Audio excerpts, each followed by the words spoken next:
My name is Megan, and I'm 56 years old. I'm a housewife who occasionally helps out at my daughter Anna's clothing company. My husband Ryan, 58, also manages his own business. Our daughter Anna, 25, has been a daddy's girl since infancy, heavily influenced by her father to start and run her own clothing company with a friend from university. Ryan and Anna share such a close bond that their conversations about work can go on for hours, leaving me on the sidelines. Anna married Stephen, 3 years older, 2 years ago. Despite my reservations when they rushed into marriage after dating for a year, Anna was moved by Stephen's eagerness to become part of our family. Anna values her family deeply, and Stephen's commitment to being a part of our lives touched her profoundly, making her happy to marry him. Witnessing her joy, we happily gave them our blessing, but soon realized our mistake. We discussed with Anna and Stephen and decided to renovate the second floor of our house into a dual residence to accommodate both households, perhaps overly indulgent for our only child. 2 years into their marriage, I noticed Anna seemed less vibrant and had lost weight. "Anna, you don't seem well, and you've lost weight," I remarked concernedly. She brushed it off, attributing it to a diet similar to how she had once fretted about gaining weight right after the wedding. Satisfied with her explanation, I reassured her, "You're not fat, eat well, and take care of yourself." "Thank you, Mom. I'm sorry for worrying you," she replied with her usual smile as she headed to work, waving goodbye. Her cheerful response eased my concerns, but an hour later, I received a call from the hospital informing me that Anna had been injured and was undergoing surgery. I immediately called Ryan, who rushed over from his nearby office, and together we hurried to the hospital. When I arrived, Anna was already in surgery. When I asked my husband about what had happened to Anna, he told me, apparently, she fell from the top of the stairs at the station. The diagnosis is a compression fracture of the lumbar vertebrae and a spinal cord injury. She might end up bedridden. Tears welled up in my eyes as I processed the news. "I regret letting her go to work this morning," I cried. "This morning, Anna looked so thin and lacked energy. Maybe she was really struggling. If only I had stopped her from going to work, this wouldn't have happened. There's no point in regretting now.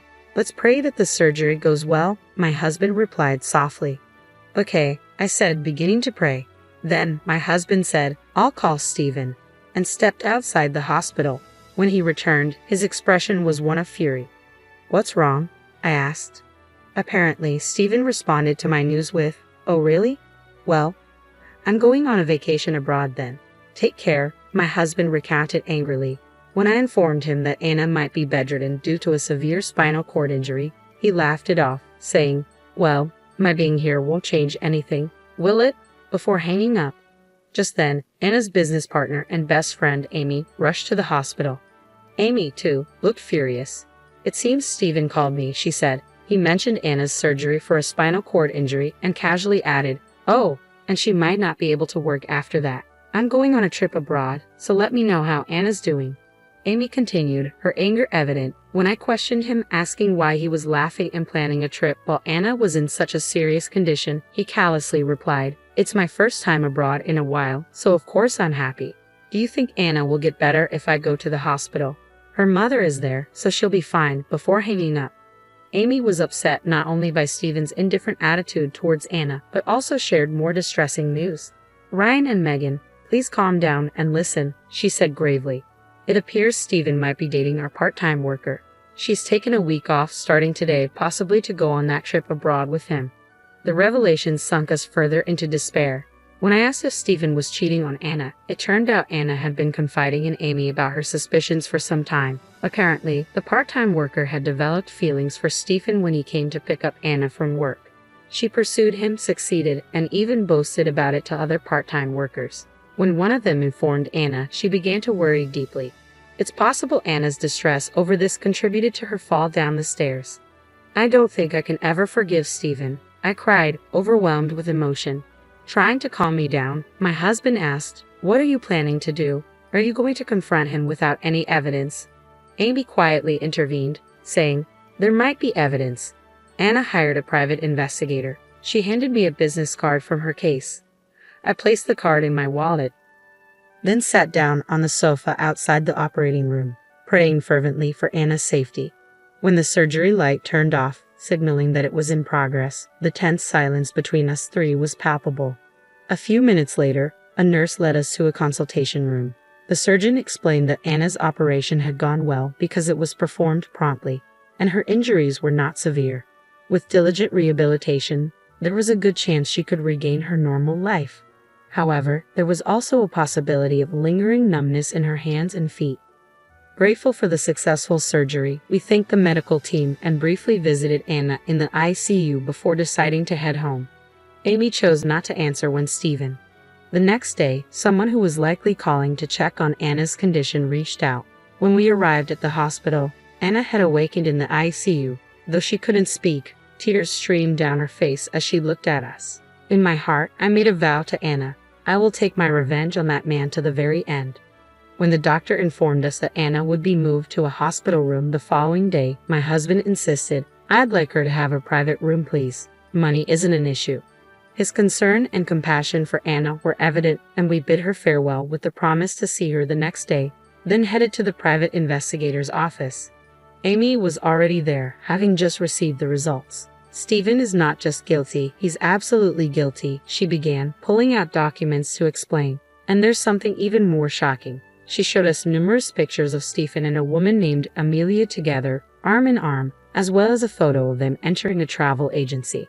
It turns out Amelia had told a coworker at her part-time job about going on a trip abroad with Stephen. Amy explained, showing us a photo of their flight tickets bearing both their names. "This could be crucial evidence. We'll keep this as evidence of Stephen's infidelity," the investigator confirmed, advising us to consult a lawyer, which we plan to do later. On the way home, my husband was visibly furious, driving aggressively to drop off Amy before returning. Once home, he grabbed the house deed, declaring angrily, "I don't need this house. I'll sell it. No, I'll demolish it. If this house didn't exist, I wouldn't have to live with that man. I don't need this house." When it came to our daughter, he couldn't contain his emotions. I, too, couldn't bear to live under the same roof as such a man. Reluctantly, I agreed with my husband, though it felt like a waste. Immediately, my husband called the company that had done the renovation.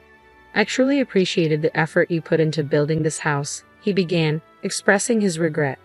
However, we decided not to demolish it. "I have a daughter as well, so I understand," the company representative reassured him. "Don't worry about it. Let's demolish it right away. When your son-in-law returns and finds the house gone, it will surely shock him," they suggested, and we promptly took action. My husband was driven by his determination for revenge. He skipped going to his own company, focusing instead on arranging our move, finding a new place, visiting the lawyer, and making regular visits to the hospital. Thanks to the support from many people, we successfully completed the move and the demolition of the house. All of Stephen's belongings were taken by his parents when we handed them over, along with evidence of Stephen's infidelity, how he had joyfully gone on a trip with his mistress while our daughter was in the ICU. We explained that we couldn't continue living together. Stephen's parents were deeply apologetic and pleaded with us not to let Anna and Stephen divorce. However, when my husband asked them, "Would you say the same if it were Stephen's sister in my daughter's place?" they fell silent, unable to argue. Both the news of Anna's accident and Stephen's infidelity were shocking revelations to Stephen's parents. After loading their son's belongings into their car, they bowed their heads and implored us, "Please, we beg you not to let them divorce. We'll talk to our son and ask him to change his ways." Seeing our lack of response, they seemed to give up, their shoulders dropping as they left. Later, at our new home, we visited our daughter's hospital room. Despite her frail condition, Anna had started speaking, her determination evident. I began the conversation as I showed Anna the materials from the private investigation agency. "Why did you stay silent knowing about Stephen's infidelity?" I asked her. "I felt I needed to gather evidence before confronting him with divorce in mind," she replied. "Stephen is the type who would dodge and run if confronted about cheating." "Wouldn't you confront Stephen?" she asked me.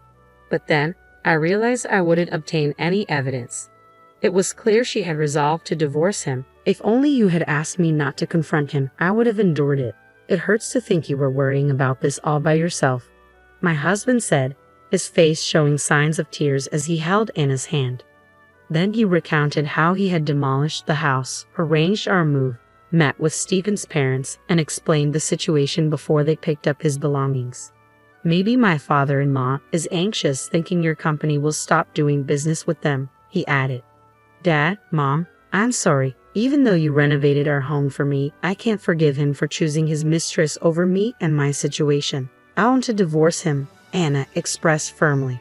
"All right, we'll tell the lawyer exactly that. Mom and I both support your decision to get a divorce," my husband assured her. "Our next house will be a spacious high-rise condo, and your room will be just as large," he promised, gently patting our daughter's head. Finally, Anna managed to smile through her tears.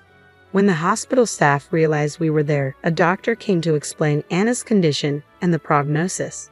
Since the surgery was performed promptly, she should be able to return to her normal life after rehabilitation, the doctor informed us. "While there's a slight possibility of numbness in her hand, it's unlikely," he added. "Thank you so much, doctor. That's a relief, isn't it, Anna? You don't need to worry anymore while walking," I reassured her. Anna stunned us with her revelation. "I didn't fall down the stairs because I was lost in thought. Someone pushed me." Shocked, we questioned her repeatedly, each time met with her firm insistence that she was telling the truth, her eyes serious. She described catching a glimpse of the culprit, a woman with blonde hair, but couldn't recall her face, only the sensation of being pushed with both hands. Upon hearing this, the doctor said, "It's my duty to report this to the police for investigation." We agreed to let him handle it, seeing how tired Anna looked. We promptly shared the new development with our lawyer after concluding our call.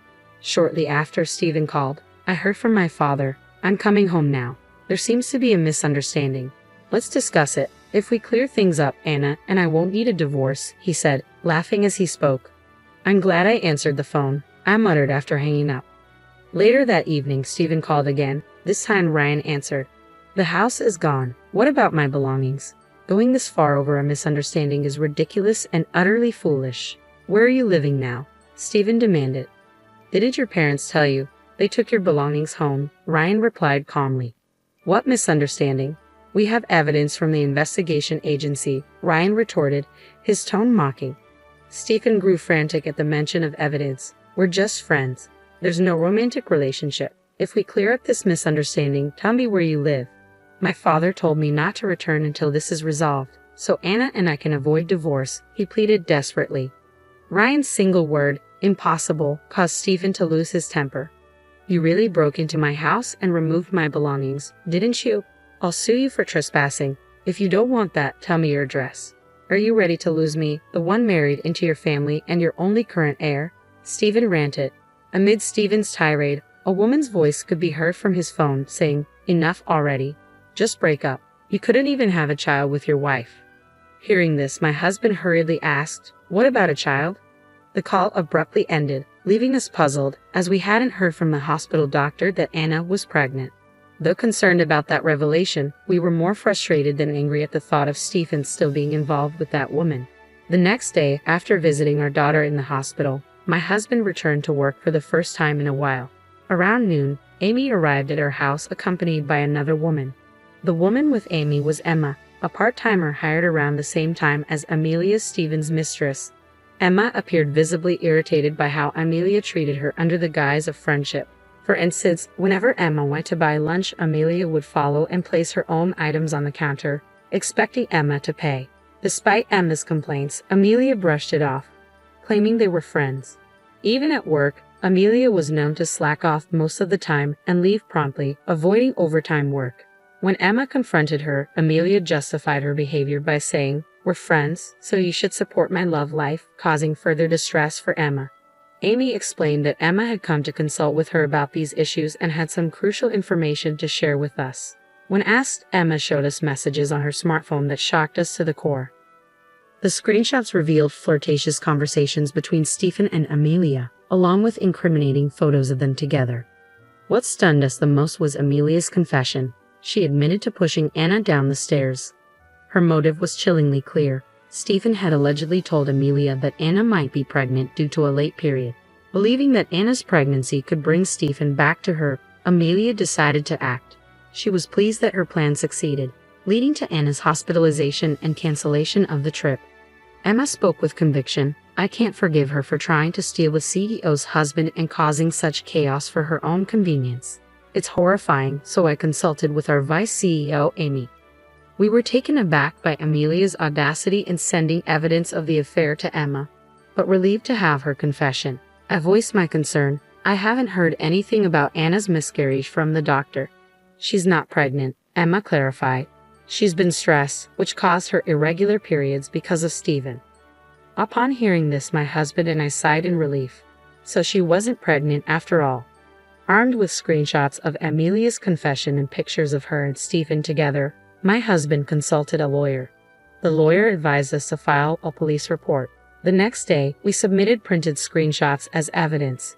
Throughout this, Stephen continued to call us daily, making veiled threats like, "I'll sue you for trespassing, and you'll be in trouble if I don't become the heir." Each time, we hung up without responding. Finally, the day of reckoning arrived. Following our lawyer's instructions, we summoned Stephen and Amelia to a conference room at my husband's company. "Come with your friend. We want to discuss this misunderstanding," my husband stated firmly. Stephen responded, "Okay, but when you realize it's a misunderstanding, you owe me and my friend an apology. And you'll compensate my parents too." Seeing him, I regretted more than ever letting my daughter marry him. We waited in the conference room with our lawyer. Stephen and Amelia arrived half an hour late. Spotting our lawyer, they seemed surprised and awkwardly laughed. "Why did you bring a lawyer? Let's just talk as a family." Following our lawyer's instruction, we asked them to take their seats. Stephen and Amelia sat down, visibly agitated. First of all, Stephen began, "Amelia is just a friend. I have no romantic feelings for her," Stephen insisted, while Amelia nodded beside him. Our lawyer pressed further, showing them a picture of Stephen with another woman named Emily, his arm around her. Amelia's expression shifted to anger. "Wait a minute, are you saying you have another woman? What's your relationship with her? Weren't you going to marry me once you took over the company?" she shouted at Stephen. Stephen attempted to calm her. "I don't know this woman, she's just a friend. Please calm down." But Amelia's fury only grew. "You told me your wife was pregnant, so I had to take drastic steps for our future," she accused, as Stephen repeated pleas for calm.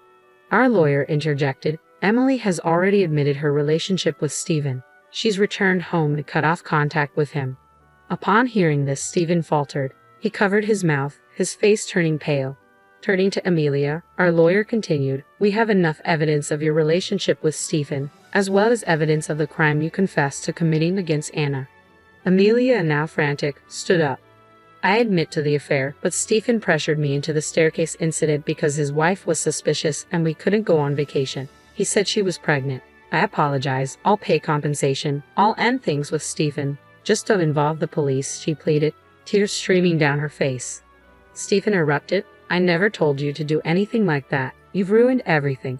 It's over between us. You deserve to be arrested."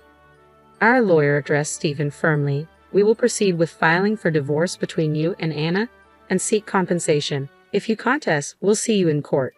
Stephen initially resisted, but upon mention of court, he relented. Under our lawyer's guidance, he signed the divorce papers, fearing the repercussions on his career and public reputation. He agreed to pay $56,000 in compensation, a substantial sum considering Anna's temporary inability to work as CEO during her recovery. Amelia was later arrested, and she promptly paid the compensation by selling her parents' house and land.